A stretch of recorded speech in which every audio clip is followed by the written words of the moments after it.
मौलिक अधिकार। मौलिक अधिकार संयुक्त राज्य अमेरिका के संविधान से लिया गया है। तो ये क्वेश्चन पूछा जाता है एग्जाम में कि मौलिक अधिकार कहाँ से लिया गया है। तो मौलिक अधिकार संयुक्त राज्य अमेरिका से लिया गया है। इसका वर्णन संविधान के भाग 3 में किया गया है। अनुच्छेद 12 से लेकर के 35 तक है। तो ये क्वेश्चन पूछा जाता है कि जो मौलिक अधिकार है वो संविधान के किस भाग में है। तो मौलिक अधिकार संविधान के भाग 3 में है और अनुच्छेद 12 से लेकर के 35 तक इसका वर्णन किया गया है। भाग 3 को भारत का अधिकार पत्र भी कहा जाता है। तो ये क्वेश्चन पूछा जाता है कि किस भाग को भारत का अधिकार पत्र कहा जाता है। मैग्ना कार्टा ऑफ इंडिया किसे कहा जाता है। तो मैग्ना कार्टा ऑफ इंडिया जो है भाग 3 यानी कि मौलिक अधिकार को कहा जाता है। इसे मूल अधिकार का जन्मदाता भी कहा जाता है। तो जो भाग 3 है इसे ही मूल अधिकार का जन्मदाता भी कहा जाता है। तो ये क्वेश्चन पूछा जाता है किस भाग को मौलिक अधिकार का जन्मदाता कहा जाता है। तो भाग 3 को मौलिक अधिकार का जन्मदाता कहा जाता है। मैग्ना कार्टा एक फ्रांसीसी शब्द है। इसका प्रयोग इंग्लैंड में हुआ था। तो कभी कभी ये क्वेश्चन पूछ लिया जाता है कि मैग्ना कार्टा कौन सा शब्द है। ये अंग्रेज लैटिन शब्द है या अरबी है, फारसी है, कौन सा शब्द है। तो मैग्ना कार्टा एक फ्रांसीसी शब्द है और ये जो है इंग्लैंड में इसका प्रयोग किया जाता था। मौलिक अधिकारों में संशोधन हो सकता है एवं राष्ट्रीय आपात के दौरान अनुच्छेद 352 जीवन एवं व्यक्तिगत स्वतंत्रता के अधिकार को छोड़कर अन्य मौलिक अधिकारों को स्थगित किया जाता है। तो मौलिक अधिकारों में संशोधन हो सकता है एवं राष्ट्रीय आपात के दौरान राष्ट्रीय आपात किस अनुच्छेद में है। अनुच्छेद 352 में है। बाह्य आक्रमण, सशस्त्र विद्रोह और आंतरिक सुरक्षा, इन सब युद्ध, बाह्य आक्रमण, सशस्त्र विद्रोह 3 है। युद्ध, बाह्य आक्रमण और सशस्त्र विद्रोह, इन आधार पर राष्ट्रीय आपात की घोषणा की जा सकती है। और यह जो बात है वो अनुच्छेद 32 में कहा गया, अनुच्छेद 352 में कहा गया है। और इसमें जीवन एवं व्यक्तिगत स्वतंत्रता के मौलिक अधिकार को छोड़कर अन्य मौलिक अधिकारों को स्थगित कर दिया गया है। यानी कि अनुच्छेद 21 को छोड़कर के बाकी सभी को स्थगित कर दिया गया है, किया जा सकता है। यह असीमित नहीं है। जो मौलिक अधिकार हैं वो असीमित नहीं है लेकिन वाद्य योग्य होते हैं। राज्य उन पर युक्त प्रतिबंध लगा सकता है। प्रतिबंध का कारण उचित है या नहीं इसका निर्णय अदालत करती है। मौलिक अधिकारों की सुरक्षा के लिए व्यक्ति उच्चतम न्यायालय अनुच्छेद 226 और उच्च न्यायालय अनुच्छेद 226 और उच्चतम न्यायालय अनुच्छेद 32 के तहत जा सकता है। पीड़ित व्यक्ति उच्चतम न्यायालय भी जा सकता है। यह आवश्यक नहीं कि वह केवल उच्च न्यायालय के खिलाफ ही वहां अपील को लेकर जाया जाए। तो ये क्वेश्चन पूछा जाता है कि जो मौलिक अधिकारों की सुरक्षा के लिए हमें उच्चतम न्यायालय के लिए कौन से अनुच्छेद मिले हैं और उच्च न्यायालय के लिए कौन से अनुच्छेद मिले हैं। तो उच्चतम न्यायालय के लिए अनुच्छेद 332 के तहत हम मौलिक अधिकार का उल्लंघन होने पर उसकी सुरक्षा के लिए हम जा सकते हैं उच्चतम न्यायालय में। अगर अनुच्छेद 226 के तहत हम अपने मौलिक अधिकारों की सुरक्षा के लिए उच्च न्यायालय में, हाई कोर्ट में जा सकते हैं। तो सुप्रीम कोर्ट के लिए अनुच्छेद 32 है और हाई कोर्ट के लिए अनुच्छेद 226 है। तो पीड़ित व्यक्ति सीधे उच्चतम न्यायालय भी जा सकता है। ऐसा नहीं है कि पहले हाई कोर्ट में जाए फिर सुप्रीम कोर्ट में जाए। अगर मौलिक अधिकारों का हनन हो रहा है तो वह बिना हाई कोर्ट जाए ही सीधे वो सुप्रीम कोर्ट में जा सकता है अनुच्छेद 32 के तहत। तो यही बात यहाँ पे लिखा हुआ है कि पीड़ित व्यक्ति सीधे उच्चतम न्यायालय भी जा सकता है। यह आवश्यक नहीं कि केवल उच्च न्यायालय के खिलाफ ही वहाँ जाए, वहाँ अपील को लेकर जाए।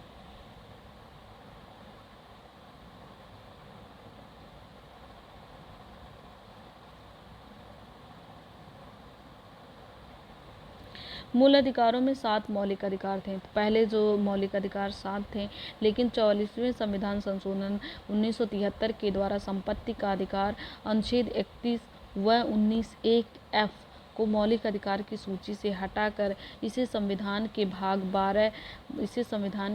12 के अनुच्छेद 300 क के अंतर्गत कानूनी अधिकार के रूप में रखा गया है।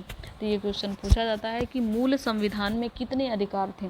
तो मूल संविधान में कुल 7 मौलिक अधिकार थे और जो उसमें संपत्ति का अधिकार था किस संशोधन के द्वारा हटाया गया था। 44वां संविधान संशोधन अधिनियम 1978। 44वां संविधान संशोधन अधिनियम 1978 के द्वारा जो संपत्ति का अधिकार है उसे हटा दिया गया था। और अनुच्छेद 31, ये जो संपत्ति का अधिकार है वो किस अनुच्छेद में रखा गया था। तो संपत्ति का अधिकार पहले अनुच्छेद 31 में था और 19(1)(f) में ये बातें थीं, लेकिन इसे अनुच्छेद 31 को हटा दिया गया, 19(1)(f) को हटा दिया गया और अब इसे हटा करके भाग 12 में रख दिया गया है और अनुच्छेद 300 क में है। तो अब पूछा जाए कि मौलिक अधिकार कितने हैं, तो अब मौलिक अधिकार 6 हैं। इसमें से जो एक मौलिक अधिकार संपत्ति का अधिकार था जो अनुच्छेद 31 19(1)(f) में रखा हुआ था उसे 44वें संविधान संशोधन अधिनियम 1971 के द्वारा हटा दिया गया और अब उसे हटा करके भाग 12 की अनुच्छेद 300 क में रख दिया गया है। और ये भी क्वेश्चन पूछे जाते हैं कि जो संपत्ति का अधिकार है वो मूल अधिकार है या फिर कानूनी अधिकार है। तो इसका सही उत्तर होगा कि संपत्ति का अधिकार मूल अधिकार नहीं है, बल्कि ये कौन सा अधिकार है, कानूनी अधिकार है। तो संपत्ति के अधिकार को अब कानूनी के अधिकार के रूप में देखा जाता है। अनुच्छेद 1931 में कराची अधिवेशन तक अध्यक्ष सरदार वल्लभ भाई पटेल थे में कांग्रेस ने घोषणा पत्र में मूल अधिकारों की मांग की थी। तो मूल अधिकार की मांग किस अधिवेशन में किया गया था। कराची अधिवेशन 1931 में किया गया था। उस समय उसके अध्यक्ष कौन थे, कांग्रेस की सरदार वल्लभ भाई पटेल थे। मूल अधिकारों का प्रारूप जवाहरलाल नेहरू ने बनाया था। तो ये क्वेश्चन पूछा जाता है कि मूल अधिकारों का प्रारूप कौन बनाया था, तो जवाहरलाल नेहरू ने बनाया था। और मौलिक अधिकारों को देख लेते हैं कौन से हैं। तो 1 2 3 4 5 6 तो 6 मूल अधिकार हैं, इन्हें देख लेते हैं। पहला समता या समानता का अधिकार अनुच्छेद 14 से लेकर के 18 तक है। अनुच्छेद 14 से लेकर के 18 तक है समता एवं समानता का अधिकार। स्वतंत्रता का अधिकार अनुच्छेद 19 से लेकर के 22 तक है। तो अनुच्छेद 19 से लेकर के 22 तक कौन सा अधिकार है, स्वतंत्रता का अधिकार है। और 23-24 में कौन सा अधिकार है, 23 एंड 24 में है शोषण के विरुद्ध अधिकार। शोषण के विरुद्ध अधिकार 23 एंड 24 में है। 25 to 28 में है धार्मिक स्वतंत्रता का अधिकार। धार्मिक स्वतंत्रता का अधिकार 25 to 28 धार्मिक स्वतंत्रता का अधिकार है। और 29 to 30 ये संस्कृति और शिक्षा संबंधी अधिकार है। और अनुच्छेद 32 में संवैधानिक उपचारों का अधिकार है। तो 14 to 18 यानी कि जो 14 to 18 ये है समता या समानता का अधिकार। और 19 to 22 है स्वतंत्रता का अधिकार। 19 to 22 ये है स्वतंत्रता का अधिकार। और 23 एंड 24 ये है शोषण के विरुद्ध अधिकार। 25 एंड 28 ये है right to freedom of religion. और 29 to 30 ये है संस्कृति और शिक्षा का अधिकार। और 32 में है संवैधानिक उपचारों का अधिकार। तो इसमें जो पहला अधिकार है वो समता या समानता का अधिकार, इसे हम देख लेते हैं। इसके अंतर्गत कितने अधिकार रखे गए हैं, 1 2 3 4 5। तो कुल कितने समानता या स्वतंत्रता का अधिकार है, कुल 5 हैं। कुल कितने हैं, 5। कुल कितने हैं समता या समानता का अधिकार, कुल 5 हैं। अनुच्छेद 14 में है, 15 में है, 16 में है, 17 में, 18। तो 14 15 16 17 18 तो कुल कितने हो गए, 5। और इसमें देख लेते हैं कौन कौन सा है। तो अनुच्छेद 14 में है विधि के समक्ष समता। विधि के समक्ष समता इसका अर्थ होता है, इसका अर्थ यह है कि राज्य सभी व्यक्तियों के लिए एक समान कानून बनाएगा तथा उन पर एक समान लागू करेगा। यह ब्रिटेन के संविधान से लिया गया है। तो कानून के समक्ष समता वो कहाँ से, किसके संविधान से लिया गया है, तो ब्रिटेन के संविधान से लिया गया है। तो ये क्वेश्चन पूछा जाता है कि अनुच्छेद 14 विधि के समक्ष समता किस संविधान से लिया गया है, तो ब्रिटेन के संविधान से लिया गया है। अनुच्छेद 15 में है धर्म, जाति, लिंग या जन्म स्थान के आधार पर भेदभाव का निषेध। तो अनुच्छेद 15 में है कि धर्म, नस्ल, जाति, लिंग या जन्म स्थान के आधार पर भेदभाव का निषेध। राज्य के द्वारा धर्म, मूल वंश, जाति, लिंग और जन्म स्थान आदि के आधार पर नागरिकों के प्रति जीवन के किसी भी क्षेत्र में भेदभाव नहीं किया जा सकेगा। तो ये बात जो है अनुच्छेद 15 में की गई है।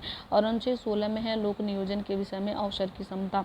राज्य के अधीन किसी पद पर नियोजन या नियुक्ति से संबंधित विषयों में सभी नागरिकों के लिए अवसर की समानता होगी। अपवाद अनुसूचित जाति, अनुसूचित जनजाति एवं अन्य पिछड़ा वर्ग। तो लोक नियोजन के विषय में अवसर की समानता है वो किन को छोड़कर एसटी, एसटी और ओबीसी को छोड़ करके लोक नियोजन के विषय में अवसर की समानता होगी। ये अनुच्छेद 16 में बात कही गई है। अनुच्छेद 17 है अस्पृश्यता का अंत। अस्पृश्यता के उन्मूलन के लिए इसे दंडनीय अपराध घोषित किया गया है। अनुच्छेद 18 में है उपाधियों का अंत। सेना या विधि संबंधी सम्मान के सिवाय। तो ये क्वेश्चन पूछा था किसके सिवाय, सेना या विद्या संबंधी। अगर सेना और विद्या को छोड़ दिया जाए बाकी कोई भी उपाधि राज्य द्वारा प्रदान नहीं की जा सकेगी। तो राज्य द्वारा केवल 2 ही उपाधियां प्रदान की जा सकती हैं, वो केवल सेना का और विद्या का। सेना और विद्या से संबंधित सम्मान के सिवाय कोई भी उपाधि राज्य द्वारा प्रदान नहीं की जाएगी। भारत का कोई नागरिक किसी अन्य देश से बिना राष्ट्रपति की आज्ञा के कोई उपाधि स्वीकार नहीं कर सकता है। तो उपाधियों का अंत अनुच्छेद 18 में है। अस्पृश्यता का अंत अनुच्छेद 17 में है। और लोक नियोजन के विषय में अवसर की समानता एससी, एसटी और ओबीसी को छोड़ करके बाकी सबको को छोड़ करके सभी में लोक नियोजन के विषय में अवसर की समता अनुच्छेद 16 में है। और धर्म, नस्ल, जाति, लिंग, जन्म स्थान के आधार पर भेदभाव का निषेध अनुच्छेद 15 में है। और विधि के समक्ष समता अनुच्छेद 14 में है। तो मूल अधिकारों की अगर कहा जाए कि कहाँ से स्टार्टिंग होती है तो अनुच्छेद 14 से समानता के अधिकार से स्टार्ट होती है। और ये इसमें विधि के समक्ष समता जिसे ब्रिटेन के संविधान से लिया गया है। और जो अनुच्छेद 15 है वो धर्म, नस्ल, जाति, लिंग या जन्म स्थान के आधार पर भेदभाव का निषेध।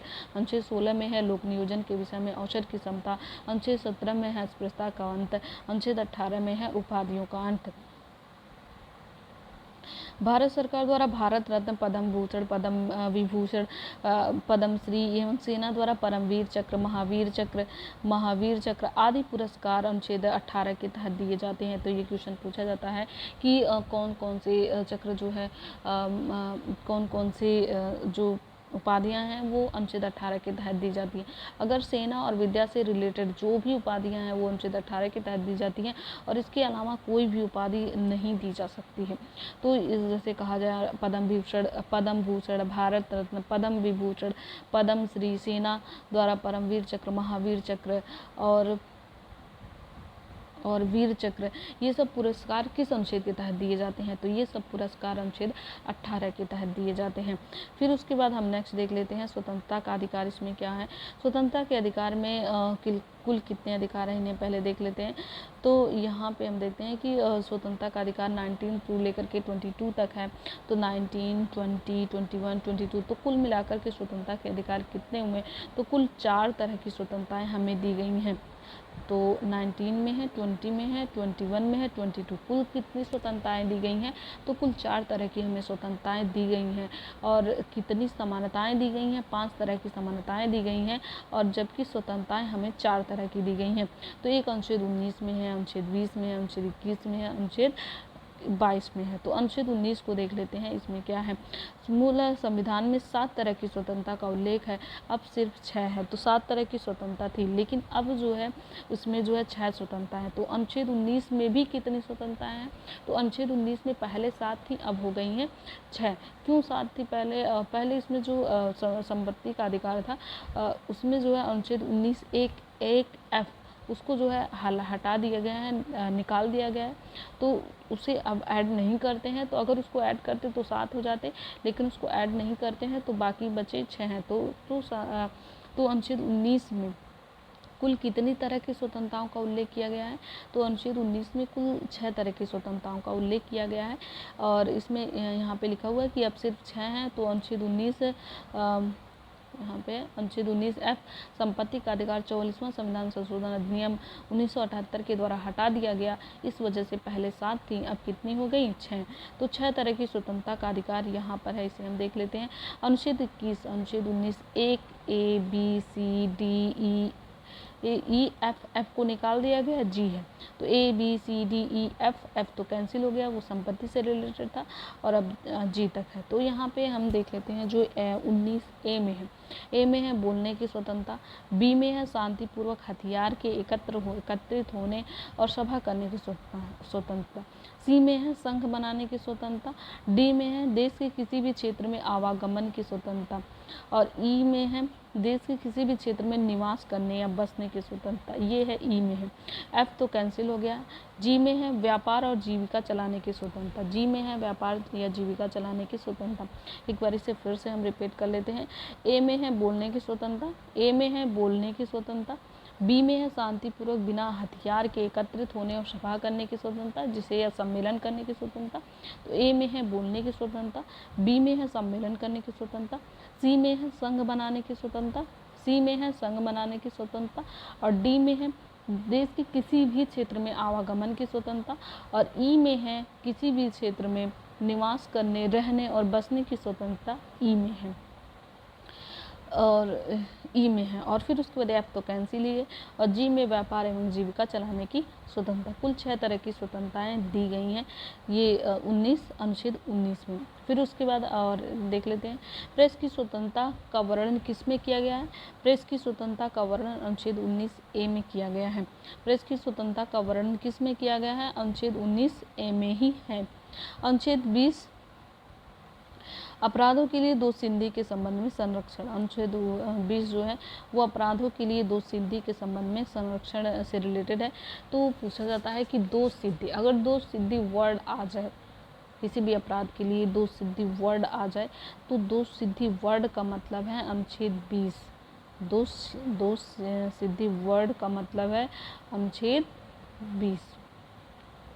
तो इसके तहत 3 तरह की स्वतंत्रता का वर्णन है। तो जो अपराधों के लिए दोषसिद्धि से रिलेटेड जो संरक्षण है ये इसमें 3 तरह की स्वतंत्रता का वर्णन है। पहला है किसी भी व्यक्ति को एक अपराध के लिए सिर्फ एक बार ही सज़ा मिल सकती है। कोई भी व्यक्ति है अगर वो अपराध करता है तो सिर्फ उस अपराध के लिए जो पर्टिकुलर उसके लिए उसे दंडित किया जाना है तो उस अपराध के लिए केवल एक बार सज़ा होगी, ना कि उसे बार बार उसी अपराध के लिए बार बार सज़ाएँ दी जाएंगी। दूसरा है अपराध करने के समय जो कानून है उसी के तहत सज़ा मिलेगी, ना कि पहले या बाद में बनने वाले कानून के तहत। जो भी अपराधी जिस टाइम उस पर दंड लगाए जा रहे हैं उसे उस टाइम पीरियड में जो भी कानून बना हुआ है उसी कानून के तहत उसे सज़ा मिलेगी, ना कि जो पहले बना हुआ कानून था या फिर बाद में कानून बदल गया तो उसे उसके तहत मिलेगी। नहीं, जब उसे दंड दिया गया, जब उसे अपराधी माना गया था तो उस टाइम जो कानून बने हुए थे उसी कानून के तहत उसे सज़ा दी जाएगी, ना कि नया बनने वाला या फिर पुराना उसके तहत नहीं दी जाएगी।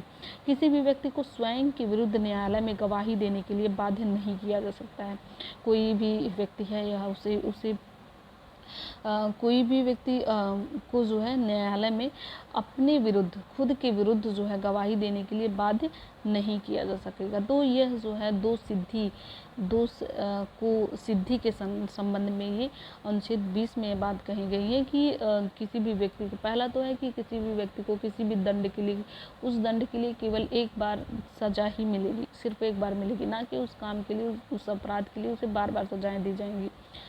और दूसरा है कि जो उस समय जिस समय वो अपराध किया है उस समय उस टाइम जो कानून बने हुए उसी के तहत उसको सज़ा मिलेगी, ना कि बाद में बने, ना ही पिछला बना हुआ कानून से। तीसरा है कि उसे अपने विरुद्ध न्यायालय में गवाही देने के लिए बाध्य नहीं किया जा सकेगा। तो ये अपराधों के लिए दोषसिद्धि के संरक्षण में केवल 3 तरह की स्वतंत्रताएं दी गई हैं जो कि अनुच्छेद 20 में उल्लेखित किया गया है।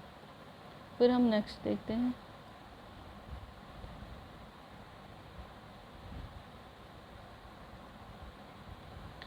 अनुच्छेद 21 प्राण एवं दैहिक स्वतंत्रता का संरक्षण।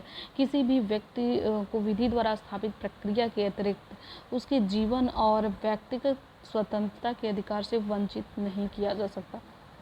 अनुच्छेद 21 के तहत प्रत्येक सरकार का दायित्व बनता है कि वह अपने नागरिकों को स्वस्थ एवं स्वच्छ पर्यावरण उपलब्ध कराए। तो यहाँ हम देख लेते हैं कि अनुच्छेद 21 के तहत प्रत्येक सरकार का, चाहे वो कोई भी राज्य हो, हर सरकार का यह दायित्व बनता है कि उसे अपने नागरिकों को स्वस्थ एवं स्वच्छ पर्यावरण उपलब्ध कराए। तो स्वच्छ एवं स्वस्थ पर्यावरण उपलब्ध कराना किस अनुच्छेद के तहत इसका वर्णन किया गया है? तो अनुच्छेद 21 में है। प्राण एवं दैहिक स्वतंत्रता से रिलेटेड है स्वच्छ एवं स्वच्छ पर्यावरण उपलब्ध कराना। इसके लिए भारत सरकार ने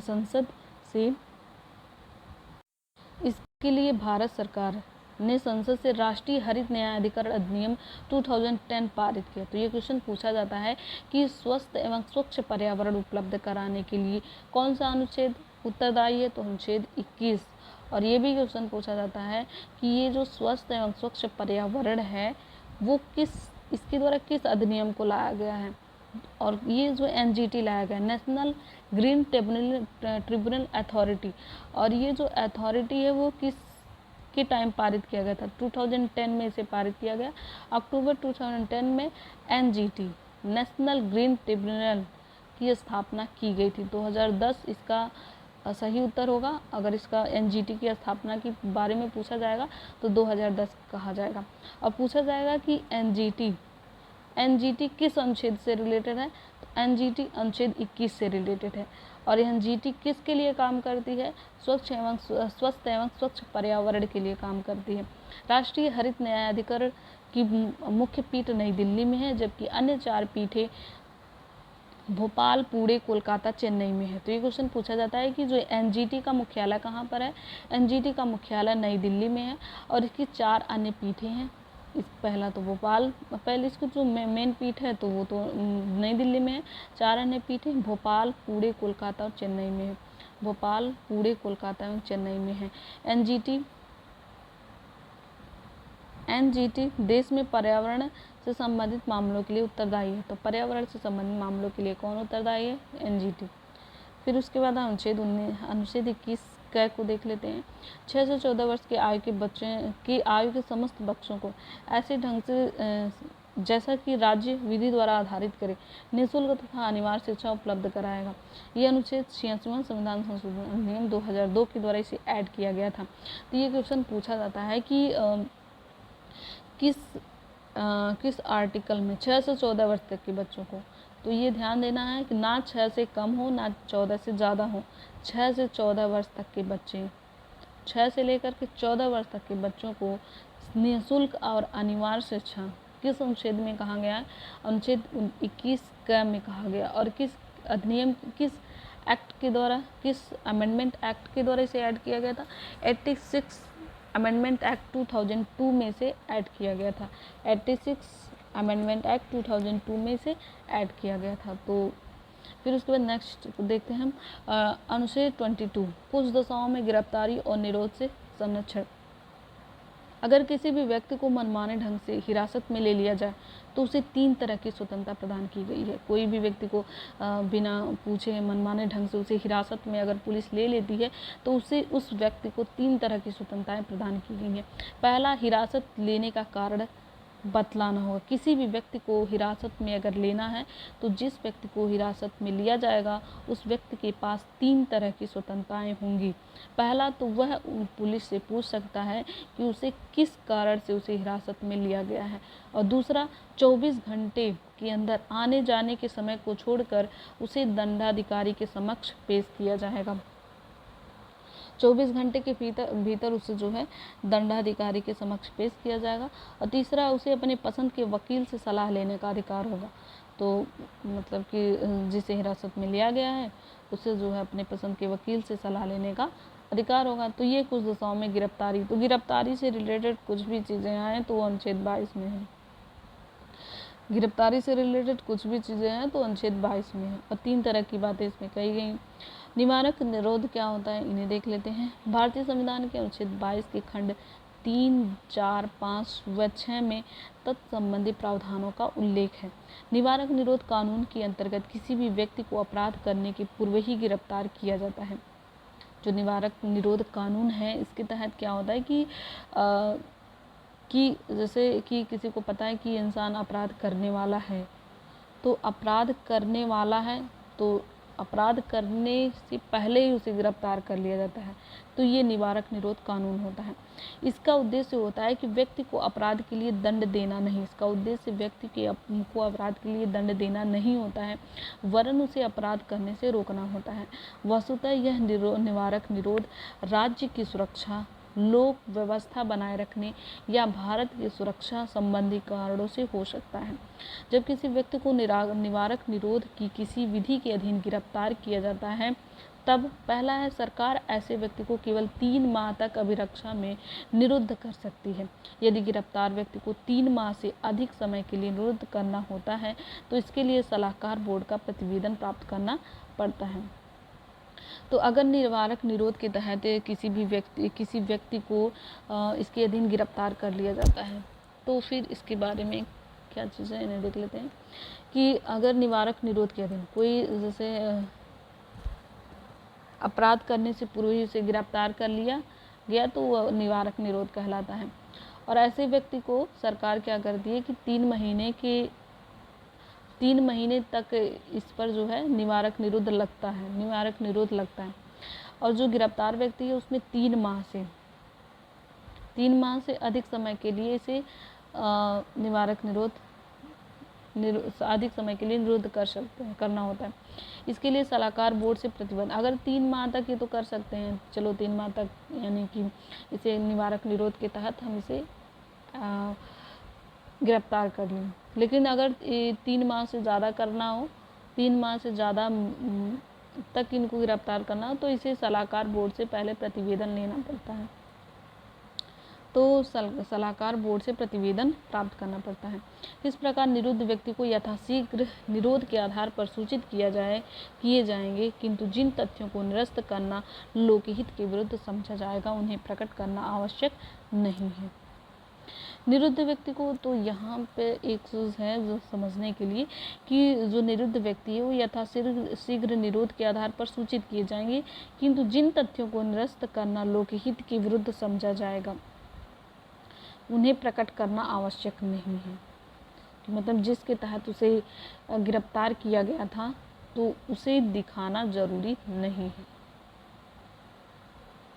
निरुद्ध व्यक्ति को निरोध आदेश के विरुद्ध अभ्यावेदन करने के लिए यथाशीघ्र अवसर दिया जाना चाहिए।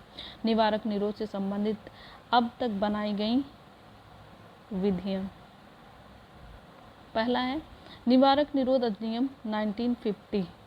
निवारक निरोध अधिनियम 1950 भारत की संसद ने 26 फरवरी 1950 को पहला निवारक निरोध अधिनियम पारित किया। इसका उद्देश्य राष्ट्र विरोधी तत्वों को भारत की प्रतिरक्षा के प्रतिकूल कार्य करने से रोकना था।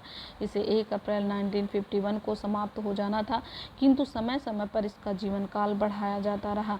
अंततः यह 31 दिसंबर 1971 को समाप्त हुआ। तो ये क्वेश्चन पूछा जाता है कि निवारक निरोध से संबंधित सबसे पहली कौन सी विधि बनी हुई थी। तो निवारक निरोध से संबंधित पहली विधि 1950 में बनी हुई थी। 1950 के बाद ये 1971 मीसा बना था। आंतरिक सुरक्षा व्यवस्था अधिनियम 1971 मीसा।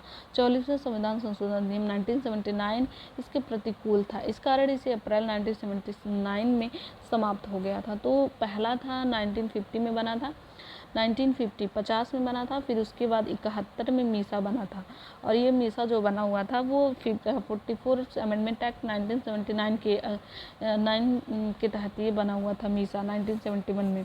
तो 50, उसके बाद 71 के 3 साल बाद 74 में विदेशी मुद्रा संरक्षण व तस्करी निरोध अधिनियम 1974। इसमें पहले तस्करों के लिए नज़रबंदी की अवधि 1 वर्ष थी, जिसे 13 जुलाई 1984 को एक अध्यादेश के द्वारा बढ़ा करके 2 वर्ष कर दिया गया। मतलब कि जो पहले तस्कर थे उनकी नज़रबंदी पहले 1 वर्ष के लिए होती थी, लेकिन जो इसमें अमेंडमेंट हुआ था, ये जो विदेशी मुद्रा संरक्षण तस्करी निरोध अधिनियम 74 के तहत अब इसकी जो इसकी जो टाइम है वो 2 वर्ष के लिए एक्स्ट्रा कर दिया गया, बढ़ा दिया गया। पहले 1 था, अब 2 वर्ष हो गए। फिर उसके बाद चौथा है राष्ट्रीय सुरक्षा कानून 1980। 1980 पूछा जाता है कि राष्ट्रीय सुरक्षा कानून कब पारित किया गया था। 1980 को पारित किया गया था और जम्मू कश्मीर के अतिरिक्त अन्य सभी राज्यों में लागू होगा। तो ये राष्ट्रीय सुरक्षा कानून 1980 ये जम्मू कश्मीर के अतिरिक्त अन्य सभी राज्यों पर लागू होगा। आतंकवादी एवं विध्वंसकारी गतिविधियाँ निरोधक कानून। फिर उसके बाद आया टाडा। फिर उसके बाद आता है टाडा। निवारक निरोध व्यवस्था के अंतर्गत अब तक जो कानून बने उनमें सबसे अधिक प्रभावी और सबसे अधिक कठोर कानून था 23 मई 1995 को इसे समाप्त कर दिया गया। तो सबसे पहले कौन था ये पूछा जाता है। निवारक निरोध से संबंधित जो प्रभावी कानून थे उसका क्रम लगाने के लिए आता है, सीक्वेंस के लिए आता है। तो पहले 50 था, निवारक निरोध अधिनियम 1950 था। उसके बाद मीसा था, 71 का मीसा था। फिर उसके बाद 74 था जो तस्करी से रिलेटेड था। फिर उसके बाद आ जाता है टाडा। फिर उसके बाद आता है टाडा। टाडा के बाद देख लेते हैं क्या है। टाडा के बाद आता है पोटो। टाडा के बाद आता है POTO, prevention of terrorism ordinance 2001। तो पोटो आता है प्रिवेंशन ऑफ, पोटो से पोटा भी बोलते हैं, प्रिवेंशन ऑफ टेररिज्म ऑर्डिनेंस 2001। इसे 24 अक्टूबर 2001 को लागू किया गया। पोटो टाडा का ही एक रूप है। तो पहले टाडा आता है फिर पोटो आता है, पहले टाडा है फिर पोटो होता है। इसके अंतर्गत कुल 23 आतंकवादी गुटों को प्रतिबंधित किया गया है। तो पोटो के तहत कितने आतंकवादी जो गुट हैं उन्हें प्रतिबंधित किया गया है। तो 23 हैं। 23 जो आतंकवादी गुट हैं उन्हें जो है प्रतिबंधित किया गया है। आतंकवादी और आतंकवादियों से संबंधित सूचना को छिपाने वालों को भी दंडित करने का प्रावधान किया गया है। पुलिस शक के आधार पर किसी को भी गिरफ्तार कर सकती है, किंतु बिना आरोप पत्र के 3 माह से अधिक हिरासत में नहीं रख सकती। अगर पुलिस को किसी पर आतंकवादी या फिर आतंकवादी से रिलेटेड चीज़ों के बारे में अगर शक है तो बिना किसी वारंट के पुलिस उसे जो है गिरफ्तार कर सकती है। वो भी कितने महीने तक, 3 महीने तक उसे गिरफ्तार कर सकती है। लेकिन 3 महीने से ज़्यादा होने पर उसे बोर्ड से सलाहकार बोर्ड से प्रतिवेदन लेना आवश्यक होता है। पोटा के अंतर्गत गिरफ्तार व्यक्ति हाई कोर्ट या सुप्रीम कोर्ट में अपील कर सकता है। पोटा के अंतर्गत अगर कोई व्यक्ति गिरफ्तार होता है तो उसे हाई कोर्ट या सुप्रीम कोर्ट में अपील कर सकता है वो। लेकिन यह अपील भी गिरफ्तारी के 3 माह बाद ही हो सकती है। अगर वो 3 माह के अंदर वो जब हिरासत में है पुलिस के, तब वह सुप्रीम कोर्ट और हाई कोर्ट में नहीं जा सकता। 3 माह जब पूरे हो जाते हैं और उसके बाद जो पुलिस होती है वो सलाहकार बोर्ड के प्रतिवेदन से और उसकी हिरासत को बढ़ाती है, टाइम पीरियड को। तो उस टाइम ये जो गिरफ्तार व्यक्ति हैं, जो हिरासत में व्यक्ति हैं, वो हाई कोर्ट या सुप्रीम कोर्ट में अपील कर सकता है। 21 सितंबर 2004 को इस अध्यादेश के द्वारा समाप्त कर दिया गया। तो जो पोटो है वो किससे रिलेटेड है, जो आतंकवादी गतिविधियां हैं, टेररिज्म से रिलेटेड है पोटो। फिर उसके बाद है शोषण के विरुद्ध अधिकार।